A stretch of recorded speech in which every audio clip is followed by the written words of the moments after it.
Hi, my name's Virelle, and this isn't a story about betrayal. It's a story about what happens after betrayal decides to wear your last name. My brother told people I was institutionalized. He got me banned from a veteran's job fair.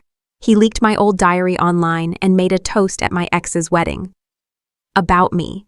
But what really broke me wasn't any of that. It was realizing my own family rewrote my entire life and expected me to stay quiet. They laughed, they erased, and they almost won, almost. Why would a family go that far to silence their own, and what happens when the one they buried starts speaking back? Stay with me, because this story doesn't end where they wanted it to. The ceiling fan in my quarters at Fort Bliss hummed steadily, a rhythm I had grown used to, almost like a heartbeat in a place that rarely offered warmth. It was 6:05 a.m. and I was already in uniform, boots laced tight, laptop open on the metal desk where I'd written dozens of classified threat assessments. But this morning, I wasn't drafting intel for a general. I was staring at a family group text. A photo had come through sometime overnight, a scruffy golden mutt, tongue lolling, ears perked. Underneath it, my sister-in-law had typed, "Meet Vivi, rescued her this weekend. The kids are in love." Reactions flooded in. Laughing emojis, heart eyes, a series of awes from my mother, my brother Caldwin, even Aunt Jeannie from Arizona.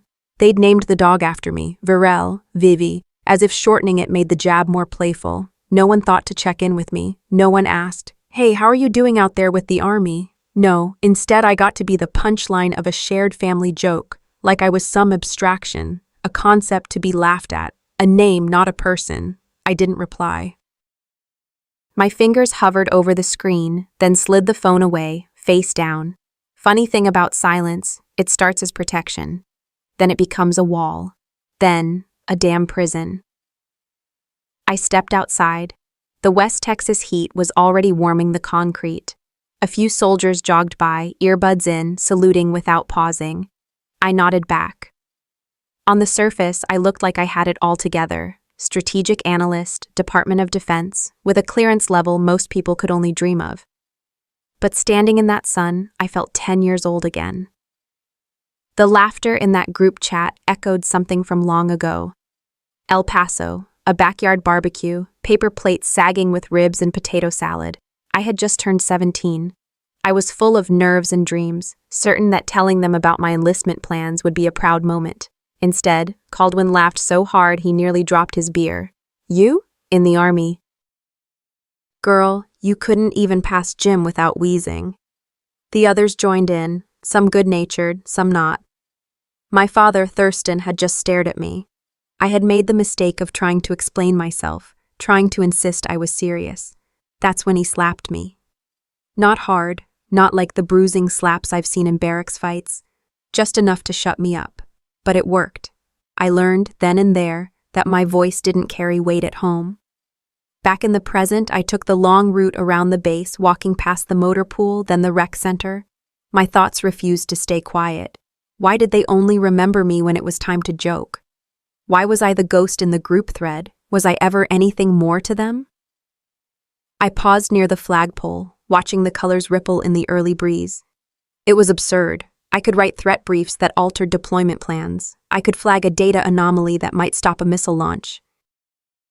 But I couldn't get my own family to see me as more than a story to laugh at. Later that evening, I sat at my desk again, fingers dancing over my phone screen. I drafted a reply. "Why'd you name the dog after me?" Deleted it. Tried again. Funny name choice. Hope she's house-trained. Deleted again. Instead, I sent a private message to my niece. Amanda, 12 years old, precocious, used to FaceTiming me from the trampoline. She used to call me Auntie V. That was before I got stationed here, before the silence grew too thick. I typed, "Hope you enjoy Vivi, the dog." No response. I closed the app and stared at the cursor blinking on my report. I had to brief Call and Hayes in the morning about a logistics route vulnerability, but my head was still 600 miles away. I opened my drawer and pulled out a photograph. It was the day I graduated from basic. My shoulders back, cap slightly askew, eyes full of something I now recognized as pride. No one had come. No one clapped. I looked at myself in the photo and whispered, "They laughed, but one day they'll listen." I thought distance would dull the ache. I was wrong. There are moments in life that come back not with a bang, but with a whisper. It was a quiet afternoon at Fort Bliss, between briefings. My lunch tray sat untouched beside me. I wasn't hungry. I had decided to revisit an old digital photo album on my tablet, trying to distract myself from the silence echoing louder than orders. That's when I saw it. A sun-drenched picture at Yosemite Falls. There they were, my entire family, smiling in coordinated flannel, standing with their arms linked near the edge of the water. Even my cousin Lydia was there, clutching a thermos like she belonged. But me? I wasn't in the frame. Not because I was taking the photo. I hadn't even known about the trip. I checked the timestamp, 5 years ago. 5 years, and no one had mentioned it. Not once. They'd gone on a family trip without me, and it was like I never existed. My breath caught. That familiar tightness returned, the one that pressed against my ribs like a too-small coat. I could almost hear the wind at the falls, the kind that would have whipped through my hair, if I'd been invited. I remembered the call I made after finding out. Caldwin answered. Just hearing his voice brought back the creak of the old floorboards at home, the smell of Dad's pipe tobacco. But he wasn't my brother in that moment. He was something colder. "You made your choice when you left," he said, like reading from a script. "You're not one of us anymore." Then he dropped the words that still echoed 5 years later. "As far as I'm concerned, you're dead to me." He said it with such clinical detachment, like he was filing away paperwork, not even angry, just done. It shouldn't have hurt as much as it did. I'd been bracing for that sentence. Still, something in me curled up and stayed there. That winter, I spent Thanksgiving alone. I had a microwave dinner and left the TV on just for background noise. I sent a card to my parents. No reply. The year after, I tried calling my sister, straight to voicemail. By the third Thanksgiving, I stopped trying. I was grieving people who were still very much alive. During a rare military leave, I flew back to El Paso without telling anyone. No fanfare. I just wanted to see for myself. 48 hours, that's all I gave myself. I remember walking through the neighborhood in a hoodie and sunglasses like some washed-up celebrity. That's when I saw him, Caldwin, laughing in front of the market with a woman and a little girl. The woman had our mother's eyes, almond-shaped, watchful. She tossed her head back in a laugh I knew from my childhood. The girl clung to his arm like a ribbon tied to a kite. I wasn't angry. I wasn't even surprised. I just stood there and realized something bone deep. It was easy to erase me. That night, I sat on the porch steps of our childhood home. Midnight air stung my cheeks. The windows were dark, the curtains drawn. No one knew I was there. No one sensed me, except for the neighbor's dog. He padded over, tail wagging hesitantly, and laid his head on my knee. I scratched behind his ears and without meaning to, whispered, "I don't even know if they'd miss me if I disappeared." It felt like releasing air I didn't know I'd been holding. The most honest thing I'd said aloud in years. By sunrise, I was at the airport. I didn't say goodbye, didn't leave notes. Back at base, I applied for an overseas tour. Anywhere that put an ocean between me and that hollow ache. I wasn't running away. I was drawing a line in the sand. As the plane ascended, I stared out the window. The clouds swallowed the desert below, and with it, the ghosts of home. "So be it, Caldwin," I whispered, pressing my forehead to the glass. "So be it." The first clue came as a delay, nothing major at first, just a hiccup in my military pay. But it was unusual, and I had learned long ago not to ignore the small things. Then came the emails from my bank, notifying me that my account was under review due to suspicious financial activity. Suspicious? I hadn't even had time to be reckless. My days were packed with briefings, strategic simulations, and classified reports. Who had time to be unstable? I contacted the bank. The hold music was almost more insulting than the accusation. When I finally reached someone, the agent's voice was polite but coated in a syrupy condescension. "Ma'am, We've received a third-party report indicating potential financial instability. Standard procedure, I assure you. Third-party report. My chest went cold. Who filed it? I asked. I'm sorry, I can't disclose that for security reasons. Security reasons. The irony didn't escape me. Here I was, holding a top-secret clearance, yet I couldn't access the truth about my own bank account. Later that evening, while sorting out logistics for my next deployment rotation, I got a message from Roan, my cousin, the only one who had ever really walked the line between loyalty and truth. His text was short, just a screenshot and a sentence. Caldwin told everyone you checked into rehab. I stared at it for a long time. The screenshot was of a family group chat I wasn't part of, where Caldwin casually responded to someone asking about me. She's in a facility, needed help, long overdue. Facility, help, rehab? No one questioned it. They just accepted it. I wasn't angry at them. I was enraged by the precision of it. It was genius, in a twisted way. He didn't have to make me the villain, just the broken one, the one too far gone to be part of dinners, holidays, birthday invites. Easier to exile someone when you've convinced yourself it's for their own good. I tried calling him. No answer, so I left a voice message. Caldwin? I said, my tone low and measured. I don't need to be addicted for you to erase me, but you made sure I couldn't even defend myself. Congratulations. You win, if this was a game, but I'm not playing anymore. Just know, I see you. I forwarded all relevant documents to the legal office at the base. I made sure there was a paper trail. Not because I intended to sue him, at least not yet, but because facts were my armor, and I was building mine piece by piece. That night, I sat alone on the rooftop of our housing unit. The desert sky was ink black, the stars scattered like judgmental eyes. I let myself feel it, not the rage, but the ache beneath it. My absence hadn't just been tolerated. It had been rewritten. I remembered something my grandmother once said in church. The easiest lie to believe is the one that demands the least compassion. That's what this was. A lie so convenient it made everyone feel like they were caring by forgetting me. But I wasn't broken, and I damn sure wasn't in rehab. I started compiling everything. Pay records, deployment logs, commendation letters. Not for them, for me. Proof that I was still here, still fighting, still standing. I didn't know yet what I was building toward, but I knew what I wasn't doing anymore. Waiting. Sometime near midnight, I opened my journal. I'd been avoiding it, afraid of what I might confess if I started writing. But that night, I wasn't afraid. I wrote, "They didn't break me.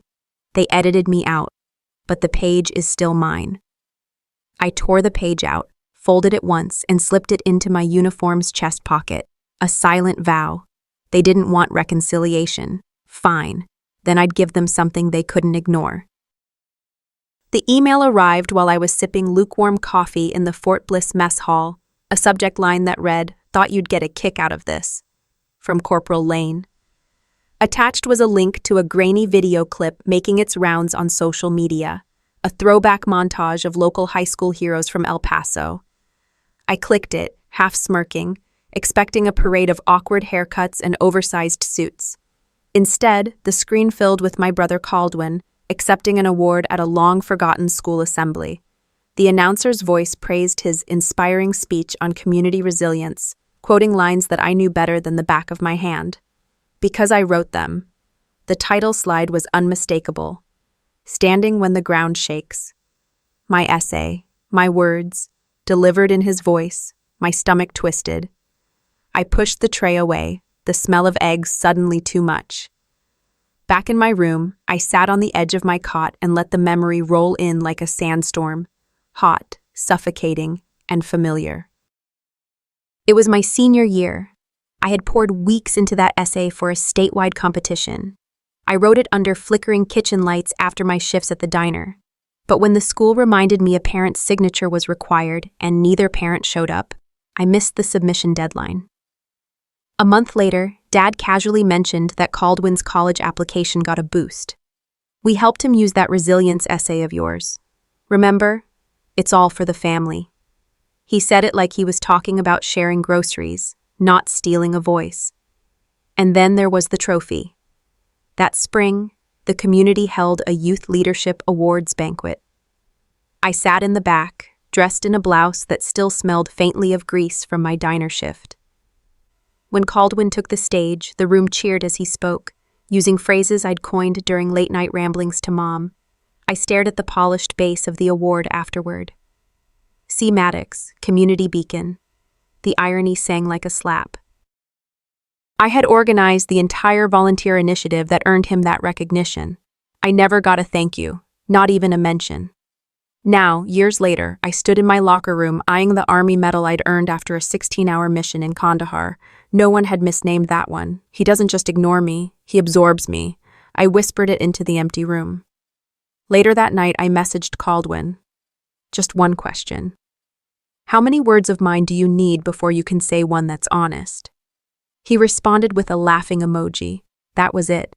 I stared at the screen for a long time, then deleted the conversation. I opened a blank email and addressed it to Petra, an old friend turned journalist with a nose for truth. I didn't send the story. Not yet. But I wrote it all down. I attached screenshots, scanned copies of drafts, dates, not for revenge, for record. In my journal I wrote, "They think silence is consent." But I've been writing every word they ignored. I closed the journal and placed it beside a small marksmanship trophy I kept by my bed. That one was mine. My name, properly spelled. My aim, my win. Next time they misname me, it'll be the last time. The notification pinged just as I was exiting the strategy room. I glanced down at my phone, expecting a routine update from our base operations, or perhaps a forwarded meme from a colleague trying to lighten a long day. Instead, it was a Reddit tag. Overly Dramatic Sister Diaries, the thread title read, featured on the front page. I clicked it, more confused than concerned. Then I saw it, my handwriting, slanted cursive, the kind I had only ever used in my high school journals. The posts had scanned pages with familiar ink blotches, some even with my doodles of stars in the margins. Pages where I wrote about the aching void after Mom stopped saying goodnight, about the night I didn't win that scholarship but still smiled through my brother's party. Pages no one was ever meant to read. They were laughing at me. Thousands of comments streamed in, some mocking, some quoting back my most vulnerable admissions. My throat tightened. Someone had taken my words, my pain, and offered them up like a dish at a potluck. A message from Tessa, one of the few family friends who hadn't chosen sides, appeared seconds later. Tessa, check your brother's group chat. This is going too far. Attached was a screenshot. Caldwin. She always wanted to be published. He had sent the scanned journal files himself. For a moment, I sat motionless in the hallway outside my quarters, the cold of the metal bench cutting through my uniform. This wasn't just betrayal, it was curated cruelty. It was a carefully staged humiliation, packaged and distributed under the thin veil of humor. I closed my eyes, and a different memory forced its way in. 2 years ago, Robert's wedding.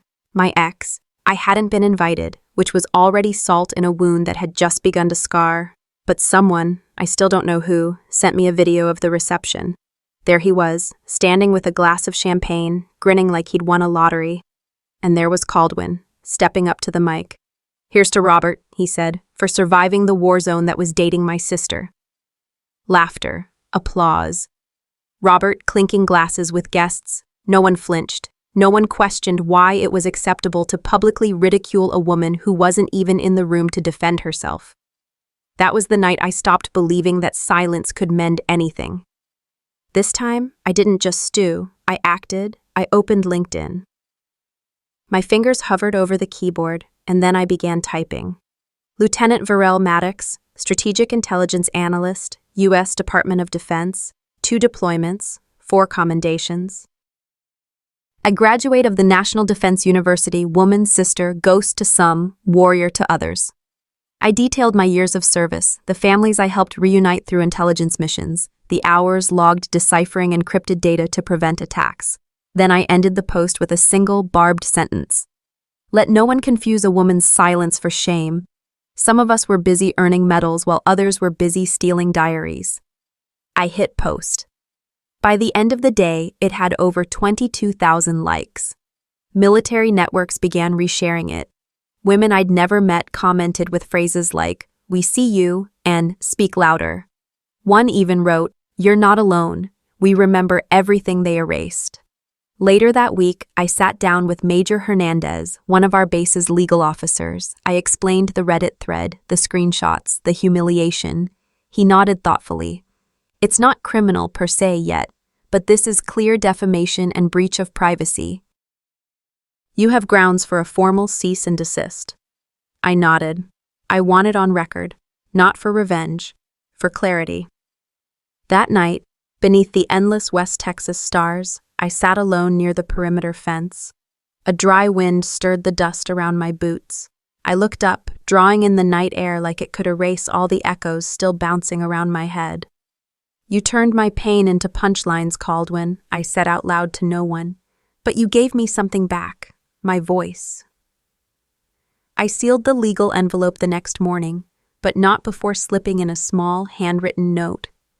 No threats, no theatrics, just 8 words that felt heavier than any weapon I'd ever carried. This is the last time you will ever speak for me. I was halfway through a logistics briefing when my name was called over the intercom, sharp, clipped, and formal. Specialist Maddox, report to legal affairs immediately. I stood slowly, trying not to let the weight in my chest show. I'd felt something brewing, an itch behind my spine, like I was being watched or trailed by a shadow I couldn't name, but nothing prepared me for the contents of the manila envelope placed in front of me on the desk. Captain Renner didn't waste time. Your personnel file is being flagged due to a report submitted by a civilian, claims of falsified commendations and an improper discharge status. What? I said flatly, but my voice cracked anyway. He slid the document across the table. Allegedly dishonorably discharged 2 years ago. The report says you've misrepresented yourself. I stared at the page. The forged form carried my name, service ID, and even what looked like an official signature. But it was off. Too polished, too textbook. It read like someone had Googled how to ruin a soldier. Captain Renner's tone softened, only slightly. We don't believe it, but protocol says we have to investigate. I nodded. I didn't trust my voice, not yet. Later that day, back in my quarters, I sat with the digital version of the forged PDF. Whoever made it used outdated formatting from a discharge process that had been revised 4 years ago. Sloppy, reckless, and devastating if not caught. It didn't take long to trace the digital trail. The metadata revealed a non-military IP address in El Paso. A civilian email linked to a name I knew far too well.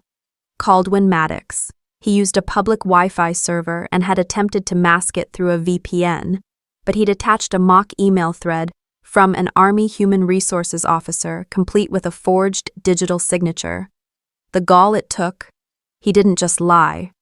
He impersonated federal personnel. My first instinct wasn't rage, it was heartbreak. Again. But it curdled quickly. At Fort Bliss, I met with Sergeant Holt, my immediate supervisor. His eyes were tight with discomfort when he confessed. Your family's been trying to contact the chain of command for months. I didn't act on anything, until now. I should have been grateful for his discretion, but I couldn't feel anything but a numb chill crawling up my neck. My brother hadn't just spoken poorly of me. He had tried to sever the very identity I bled for. I'll clear this, I said. But I need to document every step. This isn't just retaliation, it's protection. Over the next 3 days, I created a comprehensive file. Deployment records, award citations, recommendation letters, transcripts of evaluations, dates, names, signatures, all verifiable. I encrypted everything and uploaded it to 3 secure drives, each on different networks. If they tried again, there'd be a record loud enough to scream. In the middle of the night, I sat in the darkened barracks, deleting every photo of Caldwin from my phone and cloud. Birthday parties, holidays, graduations, gone. A digital purging of a man who had weaponized my silence against me. I rewrote my emergency contact forms. Reassigned my next of kin from Caldwin to Lawton Mayers, my fellow strategist, loyal and unshaken by scandal. In my journal that night, I scribbled words without care for penmanship. They tried to erase my merit, but I outlived the erasure. The next morning, I walked to the base's legal office with a sealed envelope. Inside was the forged discharge PDF and a notarized cease and desist. Attached was a short handwritten postscript. Keep your lies off government paper. As I dropped the envelope into outgoing mail, I felt a calm resolve wash over me. Not the fragile calm of someone holding back, but the steel-edged quiet of someone done playing defense. The irony hit me first. There I was, standing at the check-in table for the largest veteran job fair in El Paso, dressed in my pressed uniform, resume folder in hand, and a polite smile already plastered on my face, only to be met with the hesitant look of a recruiter pulling me aside like I'd just walked in with a weapon. "Miss Maddox, I need to speak with you privately." He showed me the email on his tablet. An anonymous tip had been sent to event organizers the night before. The language was deliberate. "Candidate has a documented history of psychological instability," it read. "Currently under military review." There it was again, that damn phrase, psychological instability. I didn't need a signature to know whose hands had typed it. Caldwin had always known how to dress a lie in just enough truth to make it sound believable. The email didn't say I was unfit, just a risk in the current hiring climate. And that was enough to get me removed from the list. I left without saying a word. But I didn't leave empty-handed. I had a photo of the email. I had my voice. And this time, I had something Caldwin hadn't counted on, an audience that would listen. Back in my room at Fort Bliss, I opened my laptop and clicked on Robert's name. It had been years since we'd spoken. I told myself this wasn't about nostalgia. This was about understanding how far the sabotage had reached. When he picked up, his voice still had that smooth, unfazed edge. "Virelle," he said, surprised. "Didn't expect to hear from you." "I'll get right to it. A few years ago, after I left for Arizona, did Caldwin tell you I was institutionalized?" He didn't answer right away, then a slow exhale. He said, "He heard you checked into some facility, that you were treated for combat-related trauma, PTSD. He made it sound like you needed it." I closed my eyes. "And that's why you never called." I didn't know what to believe, but I figured, if you needed space, I had to respect that. He lied, Robert. I was at a silent meditation retreat. 1 week. No electronics. No contact. By design. A pause. Why would he say that? Because silence is easy to weaponize. And he's been loading the gun for years. I ended the call before the hurt could spool into something more dangerous. I didn't need Robert's pity. I needed my power back. That night, I stayed up writing. Not in my journal, but in an official report, addressed to the Department of Labor's Veteran Employment Division. I detailed the sequence of events, the falsified accusations, the coordinated smear emails, and the psychological manipulation that bordered on harassment. I included attachments, screenshots, timestamps, names. "He didn't just try to ruin my name," I wrote. "He tried to lock me out of my second chance." Once sent, I didn't wait for a response. I had more to say, and I was done whispering. The next morning, I recorded a video, nothing fancy, just me, seated in uniform, with the Fort Bliss barracks behind me. I didn't name Caldwin, I didn't have to. "I want to speak to the veterans out there," I began, "especially the women. The ones who came home to find that sometimes the hardest battles aren't fought overseas but across the dinner table, in group texts, in rumors told by people who claim to know us best." I talked about what it felt like to be erased from your own story, to have your silence mistaken for shame, and I ended with this. Don't let anyone write your legacy while your pen is still in your hand. I uploaded it to a LinkedIn veterans group and closed my laptop. By nightfall, the video had been shared over 3,000 times. I received messages from 2 other women, both former service members, who said their own families had tried to tarnish their records. One said, "Thank you for giving my pain a voice." It didn't make everything better, but it made everything louder. And that's when Caldwin messaged me. No hello, no explanation. "You're trying to ruin my reputation now?" I read it twice before replying. "You set the fire, Caldwin." "I'm just letting people see where the smoke's coming from." The wind in El Paso always carries a dry kind of honesty, like it can strip away the layers you've spent years building up. As I stepped through the side gate into my parents' backyard, that wind brushed against my neck, making me shiver even though it was nearly 90 degrees. It wasn't the temperature. It was the atmosphere. The barbecue had already started. Leora was laughing too loudly near the grill, as if laughter could erase history. My father, Thurston, wore his usual smug calm, stationed near the folding table lined with potato salad, ribs, and red plastic cups. A mix of gospel and country music hummed from an old Bluetooth speaker near the patio. And then there was Caldwin, standing near the cooler, beer in one hand, phone in the other, angling it just so. He was recording something, or someone. I could feel it, not just see it. That tiny light on his screen, the way he kept checking if anyone was watching. I'd been in enough intelligence briefings to know when someone was setting a trap. I walked past him without flinching. My niece Marla waved me over, beaming like nothing in the world had ever gone wrong. She didn't know the full picture. She was too young, or too shielded. Probably both. About 20 minutes in, someone, I still don't know who, cast the Bluetooth to a different device. The music cut off. Static. Then a clip began playing. A male voice, nasal and performative. She once wrote, "Some days I feel like a ghost with rank. Can you believe that melodrama?" Another voice chimed in, mimicking laughter.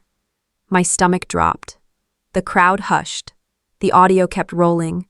My voice, my teenage self, pulled from old diary pages, was being read aloud, not by me. By strangers online, clearly enjoying the performance. The words were mine, but twisted, misquoted, mocked. Someone muttered, "Wait, is that Virelle?" I stood. "I want to know," I said loudly, clearly, "who played that clip?" Nobody moved, nobody confessed, but all eyes flicked to Caldwin. His smug grin had frozen halfway. The next morning, I stood in General Madsen's office. The military seal gleamed behind him. The air was still and formal. He slid a folder across the desk. "We've concluded the review you requested." Inside were printouts, timestamps, IP logs, and, most damning, a detailed breakdown of the leaked clip's origin. It came from a private server registered to an account Caldwin had used on military forums. He hadn't been careful. Pride made people sloppy. Madsen tapped another document. "This is more sensitive."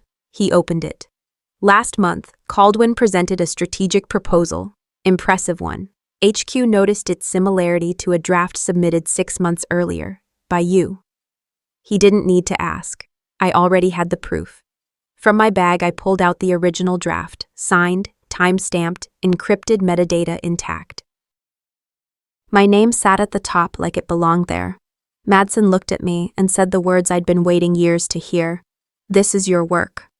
Back at the barbecue, things had shifted, subtly but unmistakably. My father didn't meet my eyes. My mother looked like she was breathing through water. Someone, maybe one of my cousins, murmured, "We shouldn't have let it go this far." Marla stepped forward, straightened her small shoulders, and said, "Aunt Virelle deserves better than this." That broke something, or maybe it healed something. The silence after her words was thicker than any accusation. And for the first time, I saw not pity or discomfort, but respect. Later that night, I lay in my bunk, scrolling through messages. The clip had exploded online. Not the version mocked at the barbecue, but my rebuttal, my public statement, my truth, women in uniform, veterans, civilians, all writing to say, "Thank you, I know how that feels." I hadn't just survived, I'd struck a nerve. A real one. Before bed, I pulled out the framed photo I'd printed earlier that day, me and General Madsen, signing the final version of the strategic plan, my name clear, no confusion, no omission. I set it on my desk, angled just right beneath the desk lamp. Then I whispered, "Tonight, I sleep with my name in their mouths." Late summer nights in El Paso settle like soft hands, warm, familiar, the smell of mesquite in the air. I had flown home for a few days, not for confrontation, but for roots. Maybe tonight it was time to let some of those roots heal instead of choke me. When I stepped through the back gate of my childhood home, I noticed an envelope stuck between the screen door and door frame. It was addressed to me. From Leora. The handwriting was elegant, unhurried. I slid the letter from inside, tracing each stroke with my fingertip. Her words felt heavy with things unsaid. I watched you break and rebuild in silence. I knew more than I let on, how you begged for attention at the table, how your voice trembled when the dog was named. I was jealous, yes. I envied that you had courage. I knew Thurston feared what I saw in you, a woman who refuses to fold. I tried once to silence you, to make you small in his eyes. I'm sorry. The apology wasn't the kind that fixes things, but it was real. It cracked something inside me. I folded the note carefully and tucked it into the pocket of my jacket where my medals and dog tags rested. That evening, I asked Dad to meet me on the patio. We sat near the old cedar tree, the same one I used to climb as a kid when the world felt too big.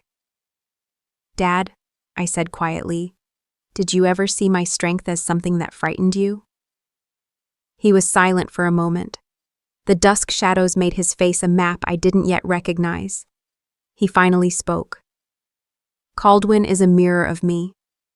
I see in him things I wished I saw in myself, and hated what I saw in you. Too much truth. No filter. I thought maybe I could protect you by keeping the expectations low. I let that land. Tears blurred the string lights overhead. I didn't try to fix the past. I just listened." He reached into his shirt pocket and pulled out a small tarnished locket.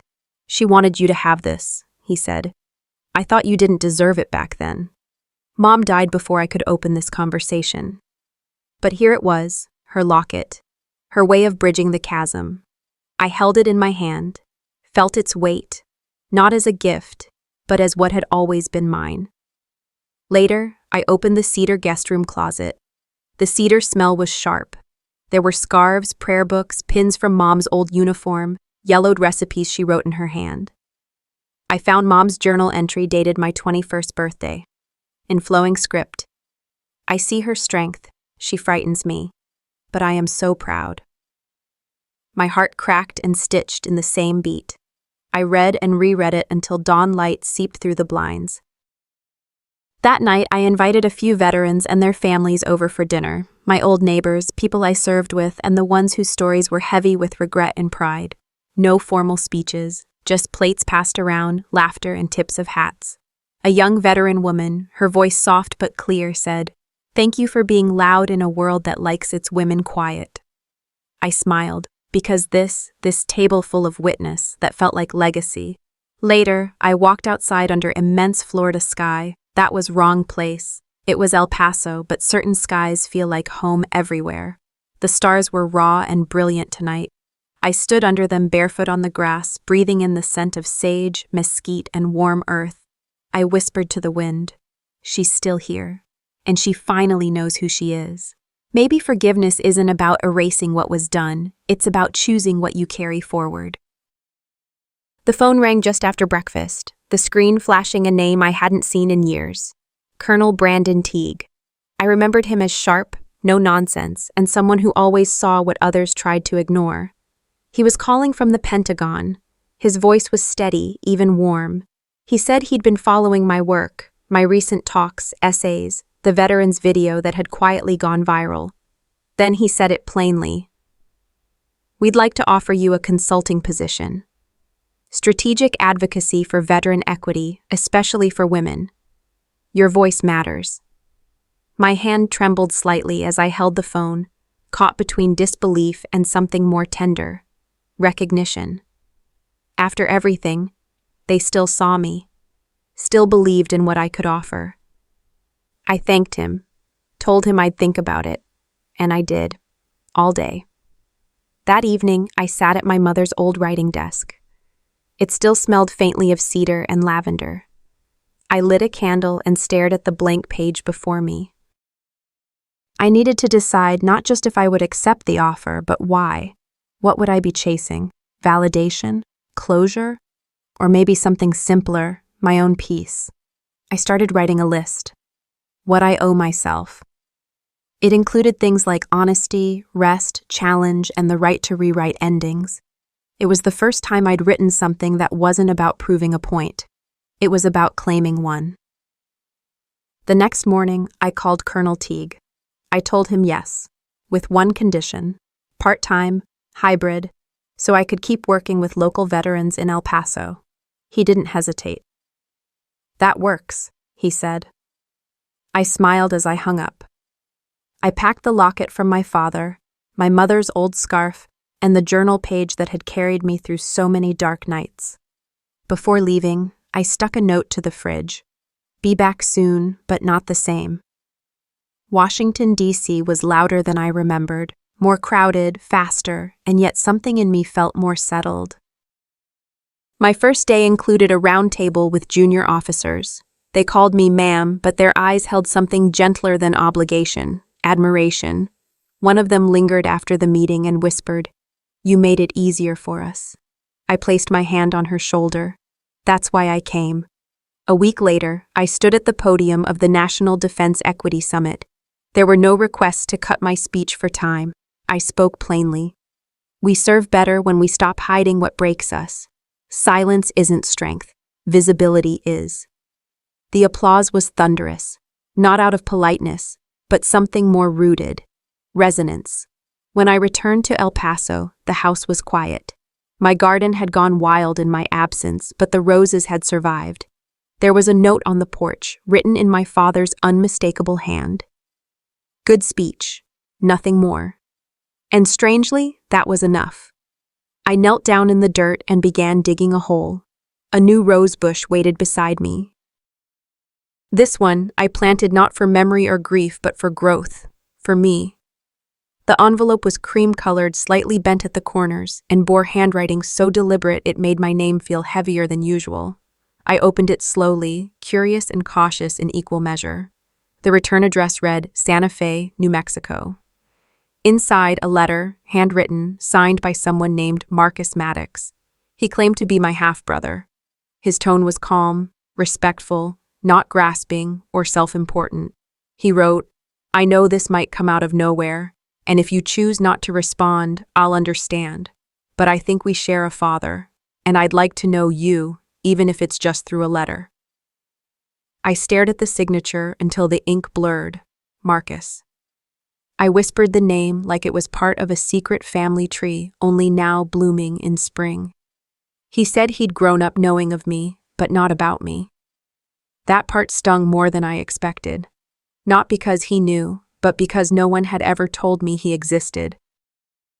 At first, I placed the letter on my desk at the Pentagon and ignored it for a week. Every time I opened a drawer or reached for a file, it stared back at me like an uninvited but polite guest. I wasn't ready. Or maybe I just didn't want to pull at one more thread. But threads tug, whether we want them to or not. I finally brought it up during a call with Thurston. His voice was quieter these days, more sanded down by time. I expected resistance, maybe deflection, but instead, he sighed. "Healing is never linear," he said, as if the words weren't borrowed but born from him this time. That surprised me more than Marcus's letter did. So I booked a flight to Santa Fe. I didn't tell anyone. Not General Madsen, not the advocacy group, not even Lieutenant Mayors. Some things deserve to grow in private. The morning air in Santa Fe was softer than El Paso's, and the sky stretched so wide I felt small in a good way. We agreed to meet at a quiet cafe downtown. I sat at a table near the window, tracing the rim of my coffee mug, rehearsing every possible reaction I might have. When he walked in, I knew it was him instantly. Marcus looked like Thurston in the chin and posture, but his smile looked like my mother's when she was trying not to laugh during church. He wore a navy button-down and jeans, casual but intentional. When he sat down, we both took a breath, like we were bracing for some emotional ricochet that never came. We didn't talk about DNA or paternity tests. We didn't need to. He had old photos, questions about childhood, and a gentle way of pausing when I looked away. He shared stories about a father I half recognized and half feared. I talked about Fort Bliss, about service, about my writing. He listened without tilting his head or furrowing his brow. Just listened. "Did you ever wish he reached out to you?" I asked. Marcus nodded. "Sure. But I think maybe I was spared something I didn't understand back then. Doesn't mean I don't wish we'd met sooner." We walked through the historic district after that, swapping odd details, our favorite brand of peanut butter, how we both hated folding fitted sheets. He told me his daughter had read one of my articles and asked, "Is she one of the good ones?" That made me laugh. Not the brittle kind, but real. The kind that lingers in your chest. I realized then, family doesn't always repair what's broken. Sometimes it just opens a new window. Sometimes it just shifts the air. When I returned to El Paso a few days later, I didn't feel complete, but I felt expanded. I visited my mother's grave that evening, sat cross-legged beside it like I had when I was 10, whispering secrets to the wind. I told her about Marcus, about the locket, about the moments I almost gave up. I even told her about the things that still hurt. "I think you would have liked him," I said. Maybe not at first, but eventually. Back home, I added Marcus to my phone's contacts. I stared at his name for a while, then hit save. That weekend, I started planting again. Not just flowers, but herbs, basil, rosemary, and mint. The kind that stick to your fingers long after you've touched them. Thurston stopped by with a coffee and didn't ask about the trip. We just sat, listening to birds argue in the tree above us. Later that night, I wrote a piece called "What We Grow When We're Not Looking." It wasn't about betrayal or rage or even redemption. It was about silence, and how it sometimes breaks to make room for new sounds. It was about roots and sky. It was the most shared article I'd ever written. And for once, I didn't care who read it. It was mine. Late winter in Washington, D.C. brings a hush. I've come to both dread and seek. Snow dusts the steps of the Pentagon, melting thinly where footsteps warmed concrete in the late afternoon sun. I stand beneath the austere building's columns, breath puffing in cold air, staring at my phone in disbelief. Lutney Mayers has sent me a file, my strategic plan, the one Caldwin had spoken of publicly but never truly shown. It's the original, metadata intact, my name, my signature, my work, preserved in archives that someone, somewhere, deemed important enough to keep. His message reads, "I kept it because they didn't deserve to erase you." Tears sting, not from joy alone, from every quiet moment before this when I believed I might be invisible. This isn't vindictiveness. It's proof. Proof that I existed, that I helped, that they can no longer deny me. The next morning, I'm summoned to a formal ceremony at the Pentagon. General Madsen stands behind the podium, a certificate in hand. It reads, "Authorship Certificate, Strategic Operational Award. Peers, media, colleagues with uniforms and suits. Many of them once critical, many more once silent." There's Thurston in the audience. His face, stone and age-wrinkled, holds regret, or maybe pride, or both. And when Madsen pronounces my name, clear and loud, there is no correction needed. No one stutters. No save for later caveat. Afterward, my niece Amanda approaches, holding a small piece of artwork. She had drawn me in uniform, name stitched across the chest in bold letters. Her coloring is uneven, but earnest. She looks up at me with wide eyes.